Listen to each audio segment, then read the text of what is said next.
देखिए, intermediate UP board में जो इंग्लिश सब्जेक्ट है उसमें पोइट्री सेक्शन में तीसरी कविता है ऑन हिज ब्लाइंडनेस, अपने अंधेपन पर। यह कविता जॉन मिल्टन के द्वारा लिखी हुई है। ऑन हिज ब्लाइंडनेस, अपने अंधेपन पर, जॉन मिल्टन ने लिखी है। देखिए, पहले तो मैं आपको इस कविता के बारे में बता दूं। पोएम्स दो प्रकार की होती हैं, एक पर्सनल और एक इम्पर्सनल। ये पर्सनल पोएम है और पर्सनल पोएम की भी एक फॉर्म होती है सोनेट। ये कविता सोनेट फॉर्म में है। सोनेट का मतलब होता है चतुर्दश पदी, जिसमें 14 लाइन होती हैं। देखिए, इस कविता में 14 लाइन है। 1 2 3 4 5 6 7 8 9 10 11 12 13 14, जिसमें 14 लाइन होती हैं, उसको क्या कहते हैं? सोनेट कहते हैं। इस सोनेट के भी दो पार्ट होते हैं। पहला पार्ट होता है ऑक्टेव, इसमें 8 लाइन होती हैं। देखिए, गिनिए, 1 2 3 4 5 6 7 8, इसमें ये 8 लाइनें लिखी हुई हैं, तो इस पार्ट को कहते हैं ऑक्टेव। और दूसरे पार्ट में 6 लाइन होती हैं। देखिए, 1 2 3 4 5 6, इसको सेस्टेट कहते हैं। तो ये एक सोनेट है। सोनेट के दो पार्ट होते हैं, एक ऑक्टेव, एक सेस्टेट। ऑक्टेव में 8 लाइनें होती हैं, पहली 8 लाइन, और बाद की जो 6 लाइन होती हैं वो किस में होती हैं? सोस्टेट में होती हैं। तो ये इस कविता के बारे में है, जो आपको एक्सप्लेनेशन में काम में आएगा। देखिए, on his blindness John Milton के द्वारा लिखी हुई कविता है। ये जॉन मिल्टन 44 साल की उम्र में ही अंधे हो गए थे। 44 ईयर्स के जब ये हुए तो ये क्या हो गए? अंधे हो गए। अपने अंधेपन से ये बहुत दुखी हुए और ईश्वर से शिकायत करते हैं कविता के माध्यम से। लेकिन शीघ्र ही उनको अपनी इस शिकायत करने की गलती का एहसास हो जाता है और वे महसूस करने लगते हैं कि ईश्वर जो भी करता है अच्छा करता है। यही भाव इस कविता में बताया गया है। देखिए, व्हेन आई कंसीडर, व्हेन माने जब, आई माने मैं, कंसीडर विचार करना, थिंकिंग, हाउ माने कैसे, माई माने मेरी, लाइट मीन्स आई साइट नेत्र ज्योति, स्पेंट खर्च हो जाना, चले जाना, गॉन। कंसीडर माने विचार करना, thinking, light means I site, spent means gone. Air, ये बिफोर का शॉर्ट फॉर्म है एयर, BEFORE, बिफोर के पहले अक्षर हटा करके एयर लिया गया, जिसका अर्थ होता है पहले। हाफ माने आधा, माई डेज माने मेरी उम्र, एज। डार्क माने अंधेरा, वर्ल्ड माने संसार, वाइड माने विस्तृत। टैलेंट, टैलेंट माने योग्यता। डेथ मृत्यु, हाइड छिपाना, टैलेंट मीन्स एबिलिटी। लॉज्ड बेकार पड़े रहना, रिमेन। यूजलेस पर्पजलेस बेकार। दो यद्यपि, सोल आत्मा, मोर अधिक, बेंट झुकाव, anxious eagerness. When I consider, consider माने विचार करना, थिंकिंग करना।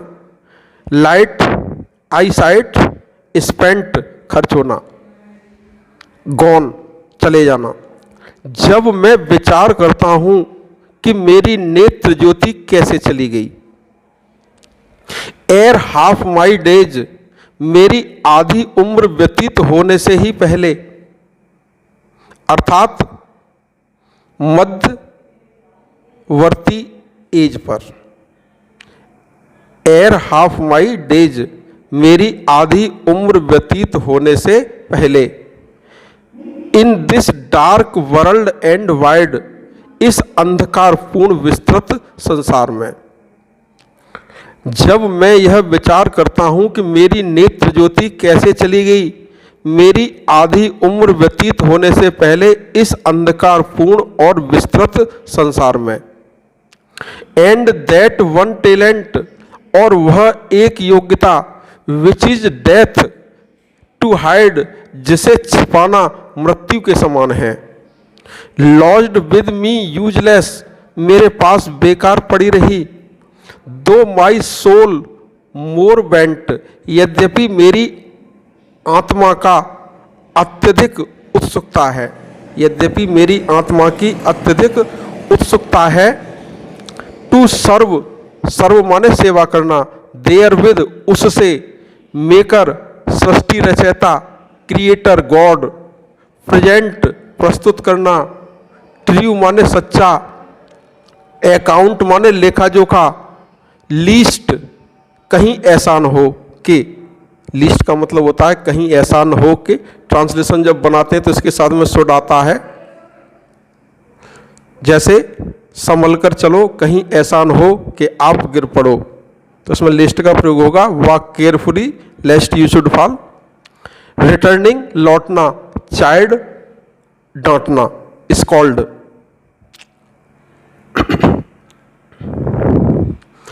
To serve there with my maker, उससे मैं अपने सृष्टि रचयिता ईश्वर की सेवा करूं। And present my true account, और अपने कार्यों का सच्चा लेखा जोखा प्रस्तुत करूं। Lest he lest he should returning child, कहीं ऐसा न हो कि वह मेरे लौटने पर मुझको डांटे। देखिए ये बोर्ड परीक्षा में जो कविता आती है तो 3 पार्टों में ही आती है, पहला पार्ट यहीं तक लेते हैं। फिर दोबारा देखिए। When I consider how my light is spent, जब मैं यह विचार करता हूं कि मेरी नेत्र ज्योति कैसे जाती रही। एर हाफ माई डेज, मेरी आधी उम्र व्यतीत होने से पहले। In this dark world and wide, इस अंधकारपूर्ण विस्तृत संसार में। एंड दैट वन टैलेंट, और वह एक योग्यता, which is death to hide, जिसको छिपाना मृत्यु के समान है। लॉज्ड विद मी यूजलेस, मेरे पास बेकार पड़ी रही। दो माई सोल मोर बेंट, यद्यपि मेरी आत्मा का अत्यधिक झुकाव है, अत्यधिक उत्सुकता है। To serve there with my maker, कि मैं उससे अपने सृष्टि रचयिता ईश्वर की सेवा करूं। And present my true account, और अपना सच्चा लेखा जोखा प्रस्तुत करूं। लेस्ट ही रिटर्निंग चाइल्ड, कहीं ऐसा न हो कि वह मेरे लौटने पर मुझको डांटे। ये 3 पार्टों में टूट करके आती है। देखिए अगर ये बोर्ड परीक्षाओं में आ जाती है कविता, तो ये तो आपको हिंदी में जो एक्सप्लेनेशन दिया गया है वो आपको समझाने के लिए दिया गया है, लेकिन इसको आपको कैसे लिखना है ये मैं आज आपको बताता हूं। देखिए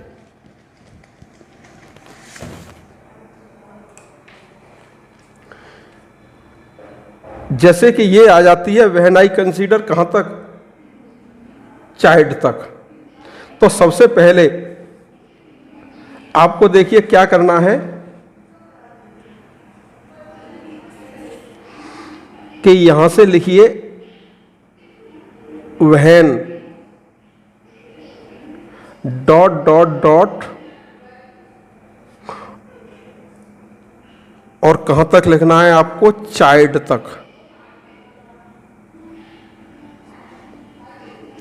इसके बाद आपको क्या करना है, रेफरेंस।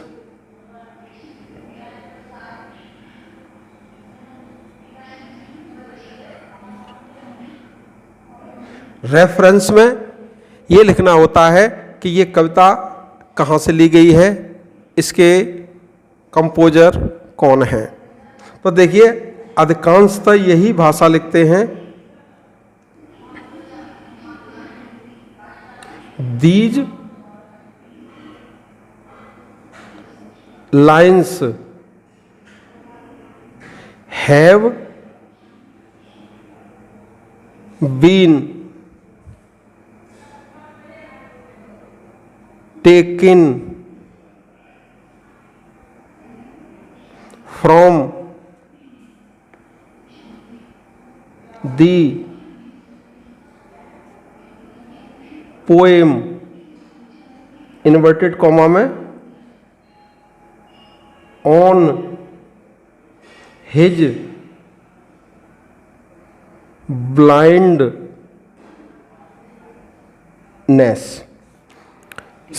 शीर्षक लिखने में पहला अक्षर बड़े से लिखते हैं, ऑन देखिए ओ बड़े से, एच बड़े से, बी बड़े से, और इसको इन्वर्टेड कॉमा में दे देते हैं। These lines have been taken from the poem on his blindness composed by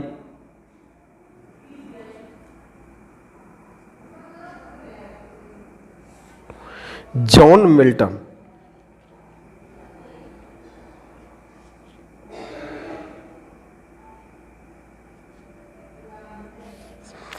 ये हर कविता में आपको लिखनी है, यही भाषा का प्रयोग किया जाएगा। सबसे पहले आपको क्या करना है कि कविता का जो कुछ भी दी हुई है उसका पहला अक्षर और उसके बाद का लास्ट वाला शब्द दोनों लिखने के बाद बीच में किसका निशान लगा देना है, डॉट डॉट का। फिर उसके बाद क्या लिखते हैं, रेफरेंस। रेफरेंस का मतलब ये कहाँ से ली गई है कविता, इसके कंपोजर कौन है, राइटर कौन है, यही सब बातें इसमें लिखी जाती हैं।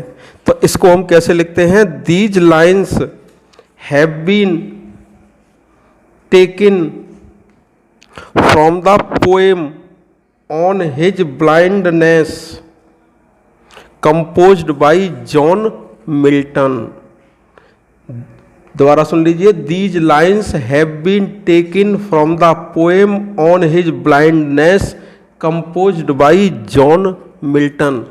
ये सभी कविताओं में रेफरेंस एक सा ही होता है, केवल कविता का नाम बदल देते हैं और उसके पोएट का नाम बदल देते हैं। इसके बाद जो शुरू किया जाता है वो लिखते हैं कंटेक्स्ट।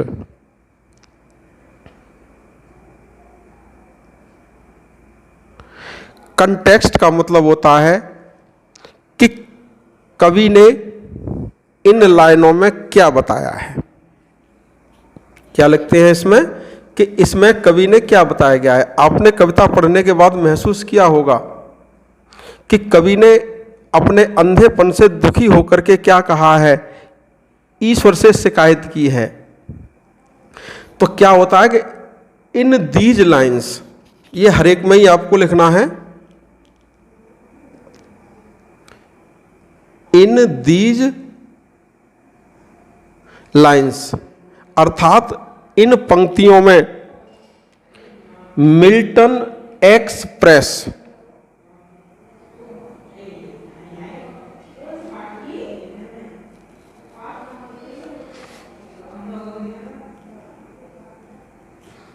मिल्टन कवि का नाम है, एक्सप्रेस माने प्रकट करना, कि मिल्टन प्रकट करते हैं क्या चीज, अपना दुख,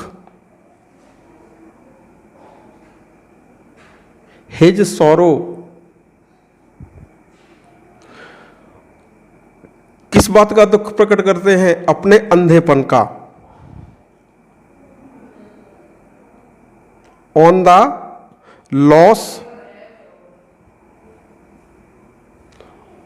ऑफ हिज आई साइट।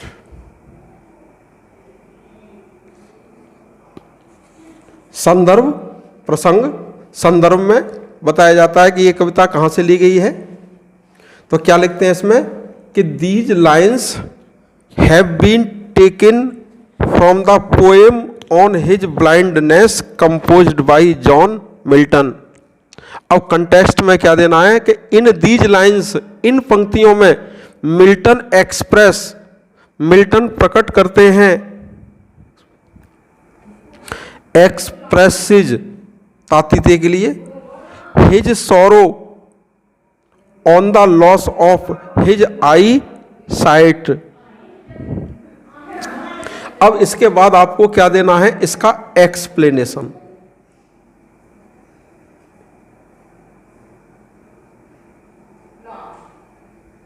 यही मेन होता है, समझ में आ गया होगा आपके में। पहले वैन और चाइल्ड पंक्ति का जो कविता दी हुई है उसका पहला अक्षर, ये लास्ट का अक्षर। इसके बाद आपको क्या देना है, रेफरेंस। इसके बाद आपको क्या लिखना है, कंटेक्स्ट। ये आपको काले कलर से लिखना है, ये नीले कलर से लिखना है, ये काले कलर से, ये नीले कलर से। फिर एक्सप्लेनेशन का हेडिंग किससे डालना है आपको, काले कलर से। अब देखिए इसका एक्सप्लेनेशन सुनिए। The poet becomes blind at the age of 44। कवि 44 वर्ष की उम्र में ही अंधा हो जाता है। The world appears to him dark and full of troubles. संसार उसको अंधकारमय और परेशानियों से भरा हुआ प्रतीत होता है। God gave him the talent of composing poetry. ईश्वर ने उसको कविता की रचने की योग्यता दी है। The poet is sad. कवि दुखी है। Because he can not make use of this poetic gift. कि वह ईश्वर के द्वारा प्रदान की गई इस पोएटिक गिफ्ट को, इस कविता को बनाने की कला को प्रस्तुत नहीं कर सकता। देखिए कैसे लिखेंगे, the poet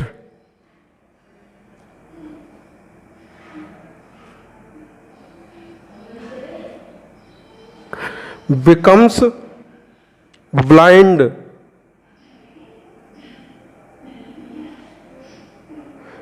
at the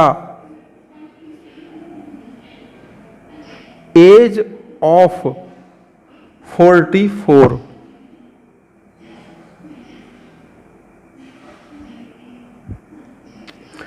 The world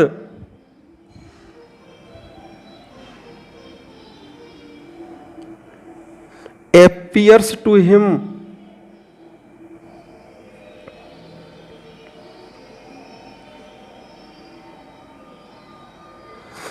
उसको कैसा प्रतीत होता है, dark and full of troubles.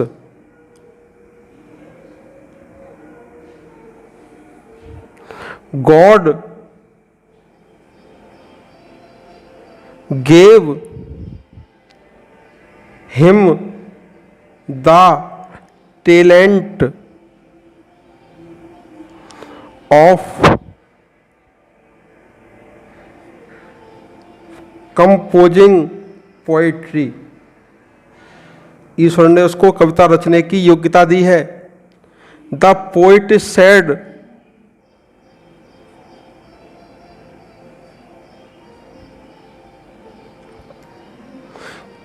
कवि दुखी है। बिकॉज ही कैन नॉट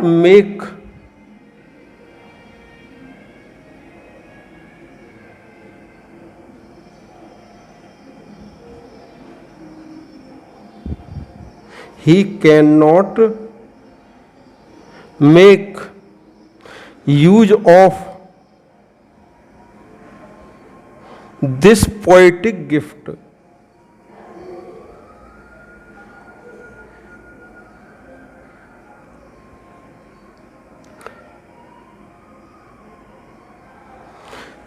कवि महसूस करता है इसमें, the poet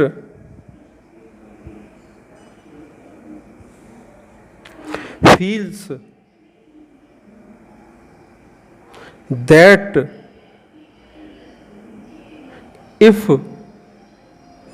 the talent is kept hidden, it is equal to moral death।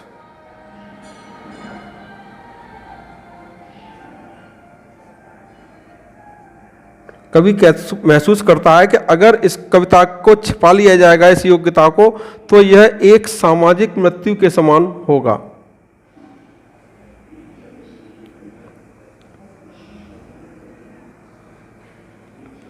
इसलिए वो क्या चाहता है, ईश्वर की इससे सेवा करना चाहता है।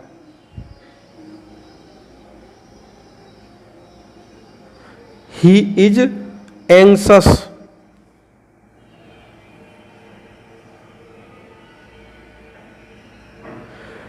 To serve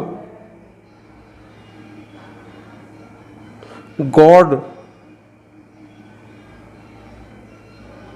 by that talent, by that talent।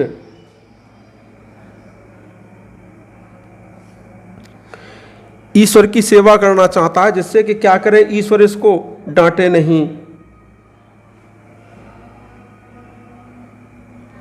इस तरीके से, इन दिस वे मीन्स इस तरीके से, he will be able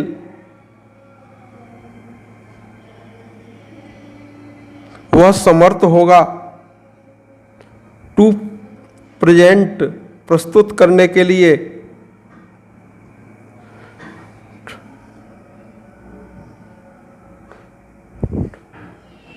before God ईश्वर के समक्ष, a true account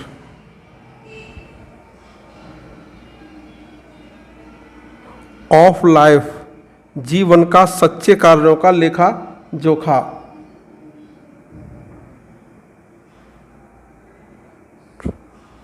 true account of life on the day of judgement.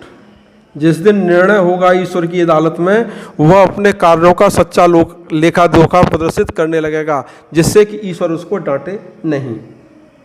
देखिए, दोबारा सुन लीजिए इसको। ये एक्सप्लेनेशन ऐसे ही दिए जाते हैं।